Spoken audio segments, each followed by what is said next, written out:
Hello, everybody, and welcome back to Broken Brian. And today, former Amazon Games exec admits that Amazon has lost the gaming battle with Steam.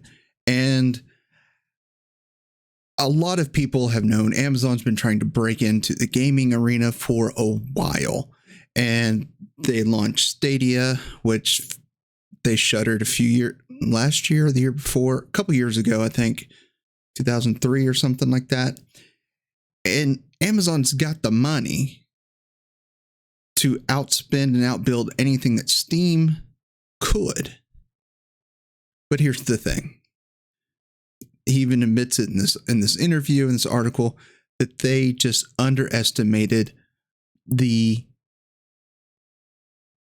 habits and just our predilections as gamers.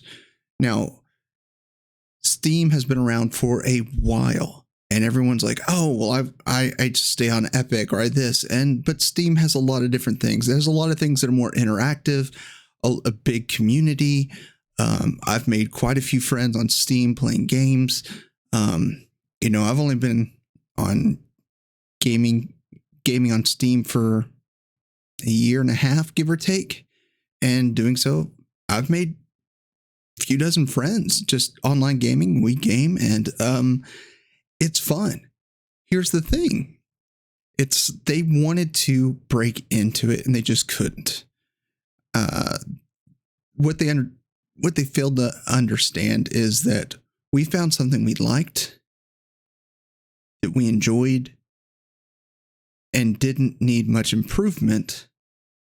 Any additional improvement is a plus, but what we have is what we like. And we're not going to migrate to another service or something like that just because it's Amazon. Now, Amazon's got some things, and I thought about adding this onto the video, but I'll just kind of cover it. But we're going to talk about how, if you have a Prime membership, you've got access to their to their games and some of their gaming platforms. And it's weird. And it's still kind of muddy, in my opinion, because you have two essentially gaming platforms under Amazon. You've got Amazon Games, which you download the app like you would Epic or Steam or GOG, download the game, install it, and run it. There's also Luna, which is cloud-based gaming, which means it's all done through your browser. You use your browser engine to launch the game, and boom, you're there. So it's two different systems. And honestly, it's a lot of extra work. With the Luna, I've what did I play? I played Skite something, some sort of kite game. I don't know why I was saying that. That was weird. But some sort of kite fighting game on Luna, just because it looked kind of fun, and it was okay. But they don't have the titles. They do have some, and it's just kind of like, oh, but then you've got the ones that are running on your system, so you don't have to have the internet connection. If you just want to turn your internet connection off or you're down, boom, you can still play with Amazon games that you have installed. But on the plus side, if you've got a Prime membership, I've got one, and it's primarily for the shipping, discounts, and ebooks, and the benefits with some of the Kindle stuff. That's primarily why I have it. Don't get me wrong, I do watch Amazon Prime Video from time to time, but it's not really a draw. And what draws me there is not their new stuff. It's getting all the classic Sherlock Holmes movies starring Basil, and it's just rewatching those black and white Sherlock Holmes movies. They're great. Love watching them, just popping them on and just relaxing after the end of the day. It's just fun. And so what I watch on Prime is not what most people watch on Prime.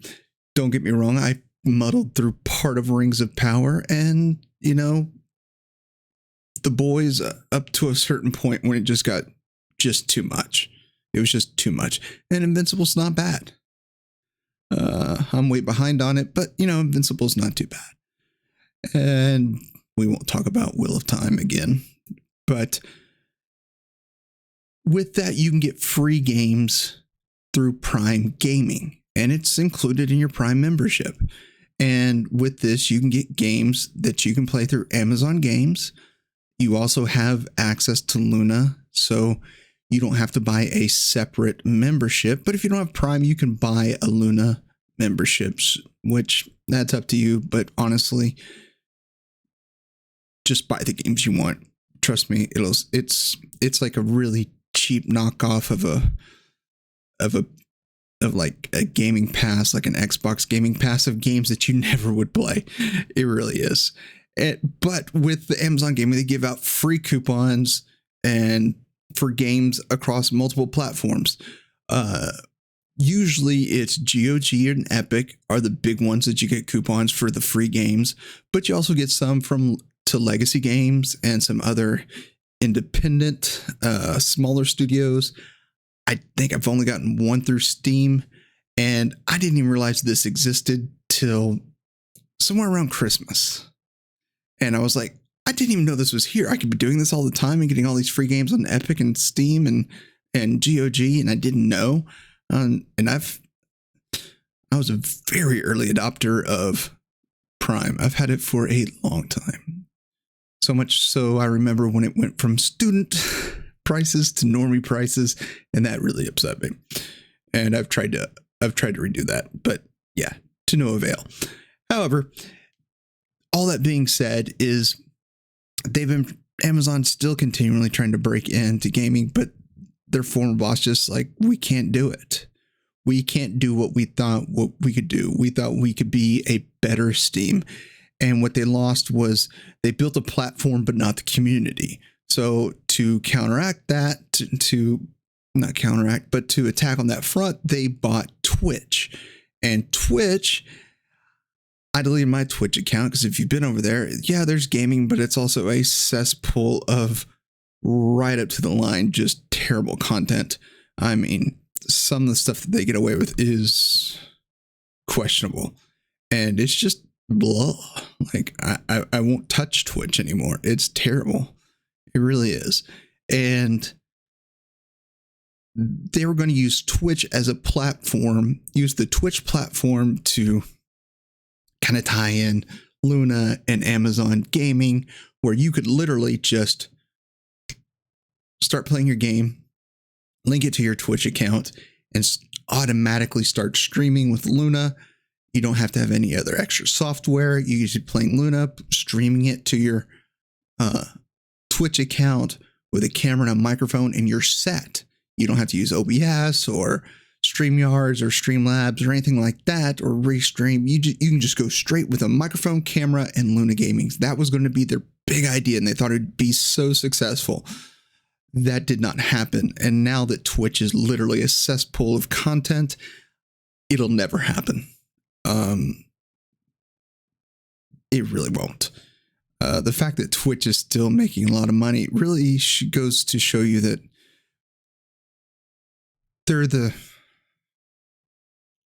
it's just the PG version of OF. That's what it really is. It's despicable. Not all the content on Twitch is bad. Don't get me wrong. But the amount of that other content is astronomical. It's astronomical. Logging in as a new user and creating an account, you're bombarded with it. Doesn't matter what age you put in or what gender you pick, what age, it doesn't matter. You get bombarded with that stuff. And it's, yeah. So that Twitch experiment has failed in complete epic fashion. And tying it to Luna failed again because no one's playing Luna.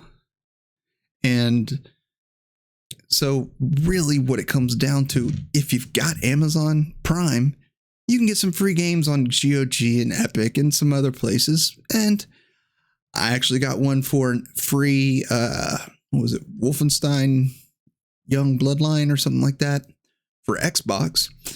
Gave it away on my Twitter account because I don't have an Xbox. I don't need it. And I said, hey, anybody wants it, just message me. And someone did, and boom, they got the game for free because I don't need it. I kept the one for Epic, of course, but yeah, the the one for Xbox. I'm like, whoever has an Xbox and wants it, it's all yours, man. It's just have at it, have fun. Uh, but that's the kind of stuff. That's the only benefit of Prime Gaming from my perspective. Do people play Luna? Yes. Is it anything like Steam? No, it never will be because it doesn't have that community behind it. And literally, I will be on Steam. I have to turn off some features when I stream now to not chat. I have to disable chat before I start streaming because, yeah, I get messages and be like, hey, you want to play this? I'm like, man, I'm playing this right now. Let me hit me up tomorrow, things like that. Just because, yeah, it's fun and I'm having a good time. And with a community like that, for someone just coming into gaming, it's so easy to get plugged into the community, find games, get recommendations from people that have the games and play the games you like. It's a really good community. And yeah, there's the bad sides on both sides, trust me. And but it's fairly neutral across the board because most people that are coming to Steam community and messages and that you chat with and you play with, they're there to do one thing, and that's to play a game. And it's awesome. But Amazon just couldn't do it. They couldn't break into gaming. They couldn't outdo Steam. And honestly, I don't think they outdid Epic. Don't get me wrong, they give away more free games than Epic does, which is saying something. But who cares if they're games that you don't want to play? And if you're playing them on different platforms, all you're there, really, if you're not playing Luna, Prime Gaming is just a free coupon subscription every month is what it comes down to. So yeah, their experiment failed.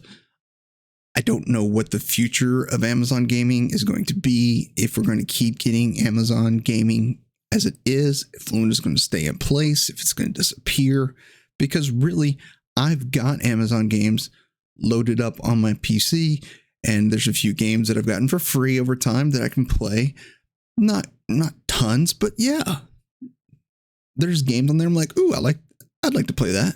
So I'll get the coupons, put it in the backlog, and I'll get to it eventually. But who knows? As things have continued to drop, and you just don't know. It's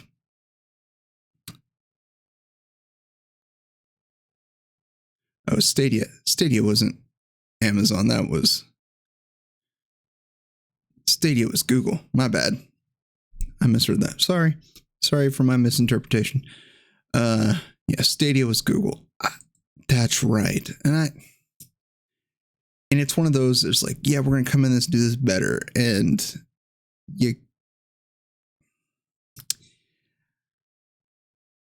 to create something like Steam and to compete with Steam is a hard challenge. Is it doable? It may be. But the people running it and designing it and building it have to be gamers and not executives that want to add that to the portfolio, because otherwise it won't work. I mean, you get a big group of people who are just gamers and want to play games, that enjoy gaming. Lo and behold, here's how you do it. Boom, line it up. And not with all this market research. No, because this one, this is what we play. This is what we do.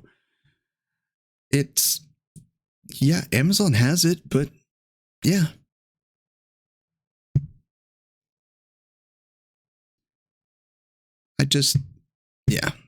I really don't.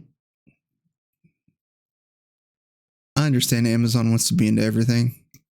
And part of me is glad that they're not a big contender in gaming. So that's my take on it. And that's just kind of reporting. The mistake was that we underestimated what made consumers use Steam. The community. The fun. The ability to leave reviews and mock people that leave reviews. Literally, one of the default reactions to a review is, "That's funny."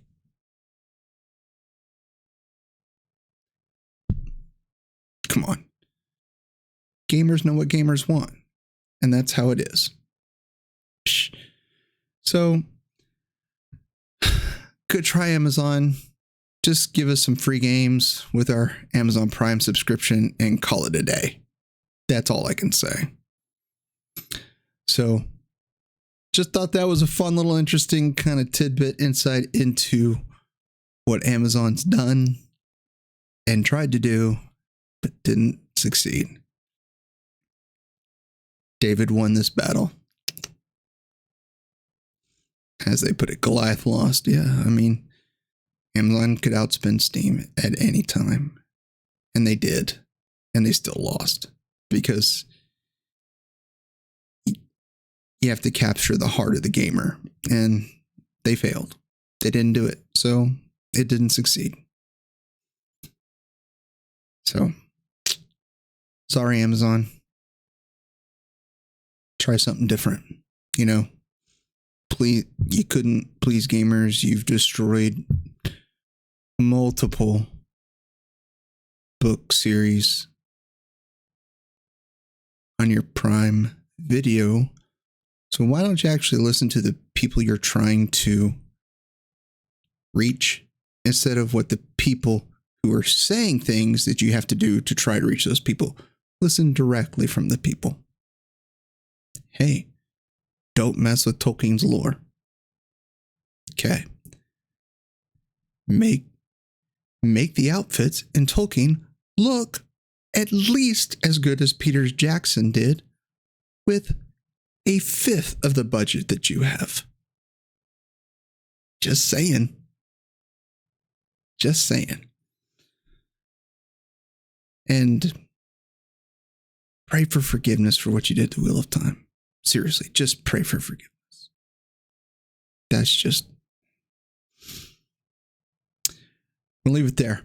So until next time, my friends, as always, I love you all, and there's nothing you can do about it.